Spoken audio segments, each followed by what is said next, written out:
Hi Kenny, I would not like you to speak out my name. I'm just 15 years old.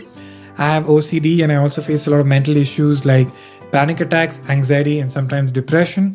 Usually, when I'm going through these types of illness, I prefer listening to your podcast. It has really helped me to overcome my panic attacks because during panic attacks, I don't usually prefer being alone. And your podcast has helped me a lot to overcome them. And thank you so much for that. I really want to thank you from the bottom of my heart for helping me during my bad time, even though you didn't know me. Oh, that's so sweet. Feeling bad for you also. I've been consulting a counselor in my school. I don't tell my parents about visiting the counselor because they always overreact to my panic attacks and anxiety and all these mental illness. They just think I'm doing this for attention. They're just being the typical Indian parents reacting to mental illness. Or all they know about mental illness is stress. Okay. So you're saying they don't see it as mental illness, they see it as stress. Anyway, first of all, I have to call you something, so I'll call you Neha. Neha, good thing you're going to a counselor. I'm sorry you can't share it with your parents, but good job. Being 15, you're taking action. That's incredible. I'm sorry that at this young age, you're dealing with such serious things like anxiety, depression, and panic attacks. I've been increasingly noticing that a lot of young 15-year-olds, 16-year-olds are getting panic attacks. And it's something that's new to me because growing up, I didn't see that a lot. Or maybe we didn't know what it was.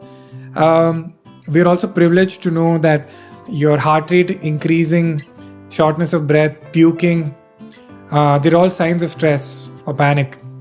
We know that anxiety is a real thing. We know depression is a real thing. I'm hoping, Neha, that at some point you can talk to a relative you feel comfortable with, like a cousin who's more mentally aware and could accompany you to a therapist or a psychiatrist who can give you meds if required, if that helps. You're very young, so I don't know. Again, I'm not a mental health professional, but I would recommend going with a cousin or an older friend who can take you to a therapist or a psychiatrist, and you can reject or accept whatever diagnosis they give. But also sometimes I feel you don't need to overanalyze it. You have panic attacks now, it's okay. It doesn't mean you'll be with you for the rest of your life. It is also a high stress environment. Your parents are not entirely wrong. Anxiety, stress, and depression is caused a lot by the environment as well. There are seasonal depression, mild depression. A lot of people, when they have quit their jobs or moved to another place or are in a different part of their lives, the depression has reduced or gone. So you need to figure out if this is a proper clinical diagnosis or situational. So if it's really coming in the way of your life, you can't focus on your studies, I would say prioritize on going to a proper therapist and asking your cousin or family member who can sponsor that, ask your counselor itself if they can help you. But yeah, it's quite scary that I would call you a kid because I'm 31, that someone half my age is going through this.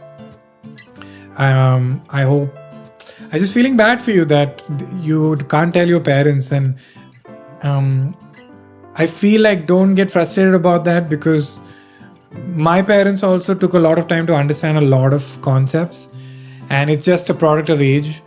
We are very lucky that now it's spoken about so much. Now therapy is not seen like a taboo thing. It's seen like, a legit. It's like going to the doctor, going to a therapist. So Neha, just hold on, okay? And I'm so glad that this show is somehow helping you. Hey, if listening to 1 hour long podcast isn't your thing, this is a perfect channel for you. Subscribe for more such short recordings of me talking alone or with my friends. And I won't be a true YouTuber if I don't say like, share and subscribe. Bye.